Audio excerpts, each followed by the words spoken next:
Hola, este relato tiene por intención confesar algo muy personal, una situación de la que fui parte principal. Sentí como una tierna ilusión se apoderaba de mis sentidos, las ganas de que esto pudiera ser real eran muy escasas, pero sentir la emoción como si lo fuera es lo que me hacía disfrutar de cada momento. En muchas ocasiones sentí una chispa brillar, pero el miedo a que ésta encendiera una pequeña llama, es lo que hacía sentirme temerosa, algo insegura. Fue algo que internamente me costaba controlar. Yo cuento con más de 47 años, debo decir que esta repentina ilusión fue una sorpresa para mí en aquel momento. Desde que mi hijo trajo a casa a su amigo de universidad, no he dejado de pensar en las cosas que podrían haber sucedido. En nuestras vidas, vivimos sumergidos en la rutina diaria, sea lo que sea a lo que nos dediquemos. Yo soy cajera en un supermercado y a diario me cansan oír las constantes quejas de los consumidores, quejas de todo tipo. En cuanto pones atención a sus comentarios, se enrollan a charlar como si ellos fueran los únicos con ese problema. No se dan cuenta que yo al salir de mi horario laboral, también soy una consumidora más. Pero lo único en lo que pienso al estar oyendo sus comentarios, es llegar a casa y tratar de desconectar. En estos días de verano, mucha gente sale de la ciudad, pero también hay mucha gente que viene a la ciudad. Es esta inesperada visita la que me tiene confundida. Intento no pensar más de la cuenta, dar poca importancia, pero ya estoy inmersa en esta situación.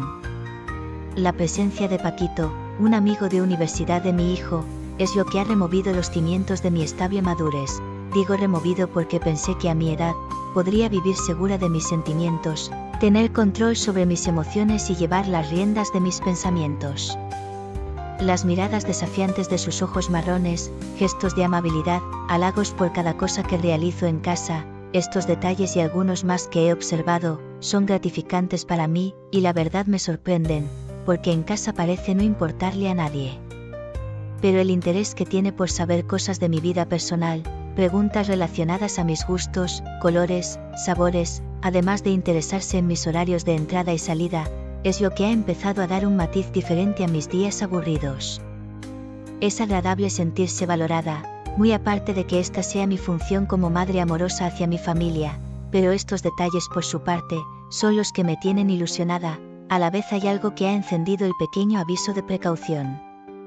Estando en el trabajo, solo veo la hora de salir y llegar a casa, pienso en preparar la cena y sentir que soy el centro de atención. Tener miradas sobre mis movimientos en la cocina, preguntas de por qué hago de una u otra manera la ensalada, y el refresco que beberemos para la cena. Esto es algo que antes no sucedía, es difícil de explicar, lo sé, que un simple gesto de amabilidad por parte de Paquito, me haya ilusionado de esta manera. Las noches en mi habitación, son largas, por no decir eternas. Una inquietante fijación por este joven, me ha atrapado, su amabilidad me tiene cautivada, pero, sé que no debo centrar mi atención más allá de una simple amistad con Paquito. Debo tener en claro, que lo único que lo mantiene unido a esta vivienda, es la amistad que tiene con mi hijo. Las noches calurosas hacen que salgan casi a diario. Estar en mi habitación y escuchar sus voces planeando a dónde irán, me resulta intrigante. Pero en ocasiones esto no ha sido así, y es que más de una vez he podido escuchar que él prefiere quedarse en casa, le aburre mucho salir a diario, trata siempre de que ambos se queden, prepararse unas bebidas y mirar algunas series. Esto es algo que alimenta mi ilusión, ya que en repetidas ocasiones, le pide a mi hijo para que yo participe. Es algo que no esperaba oír, pero la idea me parece genial. A quien no le agrada mucho este plan, es a mi hijo. ¿Qué podría yo hacer en medio de ambos? Esa era una pregunta que me hice todo el día en la caja número 3, que intentaba Paquito con esa abierta intención, más aún, ser tan directo y no tener reparos en sus palabras, sabiendo que mi hijo es un poco celoso. Me parece en cierto modo, que este comentario estaba de más. Esa tarde al volver a casa, había una mochila en la puerta, pude apreciar que era la de su amigo. La angustia por saber qué sucedía se apoderó de mí. ¿Qué había pasado? Me preguntaba sin hallar una respuesta en ese momento. Fui a la habitación de mi hijo, para saber qué sucedía. Pensé por un momento, si Paquito se iría de casa, tal vez sería lo mejor, todo volvería a la normalidad, pero ahora, resultaba que yo no quería volver a esos días de rutina. Por decirlo de alguna manera, yo había descubierto un nuevo pasatiempo, algo que no sentía hace mucho tiempo. Intentar acercarme a su habitación fue algo arriesgado. Si ellos aún estaban ahí, podría oírles alguna conversación, pero me angustiaba escuchar más cosas sobre mí, peor aún, una discusión entre ambos.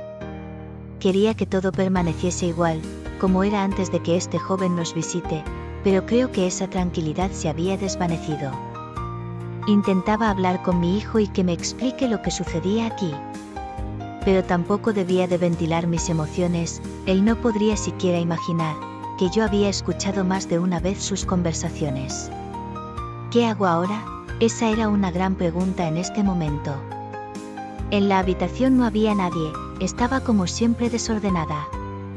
Cogí escoba y recogedor, así por lo menos me distraía y dejaba de lado esta angustia que sentía.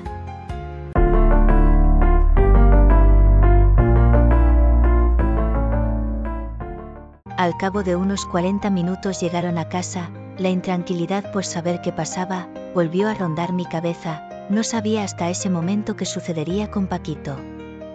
Ambos se mostraron muy atentos conmigo, sobre todo él, ya que me trató con mucha amabilidad, como si me hubiera extrañado todo el día. Este sentimiento, este gesto de su parte, causó en mí una gran ilusión. Tengo claro que debe de volver a su ciudad para continuar sus estudios, pero aún quedaban un par de semanas hasta esa fecha. Mientras que Paquito se daba una ducha, hablé a solas con mi hijo. Me aseguró que esa mochila estaba ahí por casualidad, que de momento su amigo no se iría de la casa. Es más, preguntó si me molestaba en algo su presencia. Solo pude sonreír y decir que no con la cabeza. Si supiera que soy la primera emocionada con esta noticia, no se lo creería. La duda se había resuelto, volvimos cada uno a nuestras cosas. Yo seguía pensando, mientras que mi hijo se duchaba. Pasados unos minutos, recibo un WhatsApp de un número que no tenía registrado. Mis ilusiones me hicieron brincar de la cama. Imaginé saber de quién era, por la foto en el estado. ¿Y ahora qué sucedía? En el mensaje solo ponía, hola y una carita feliz, nada más. Mi emoción creció, pero a la vez me sentí sorprendida. Creo que con este mensaje se había pasado más de la confianza. Mis ganas por responder eran obvias. Dentro de mi ser quería aclarar muchas dudas, pero como siempre había un profundo temor a equivocarme. Tenía la plena seguridad de que había algo, un sentimiento diferente. La poca experiencia en estos aspectos limitaba mi capacidad de afrontar y abordar este momento. Dejé el mensaje en visto, no quería involucrarme más. Tenía mucho con mis cosas diarias, mis agradables problemas que aunque eran pocos, los enfrentaba con mucha rudeza. Tantas cosas mías que tenía en la cabeza, como para ahora pensar en algo diferente. No entendía qué pasaba conmigo, qué podría hacer para salir de esta angustia, a quién podría contarle yo esta situación y que me brinde un sano consejo. Este silencio duraría un par de días, hasta que otra vez, un nuevo mensaje al móvil, pero me sentía una inexperta para responderle. Solo dejé que transcurrieran los días, pero desde aquel momento y hasta el día que Paquito se fue de casa, quedaron muchas preguntas por hacer, algunas de las cuales y hasta la fecha de hoy sigo sin responderme. Siempre estará la expresión, ¿qué hubiera pasado? ¿Es que acaso debía de haberle respondido? Sé que en algún momento olvidaré este episodio. ¿Sí me ha escrito? Pues sí, en repetidas ocasiones, pero sus mensajes siempre quedan en visto.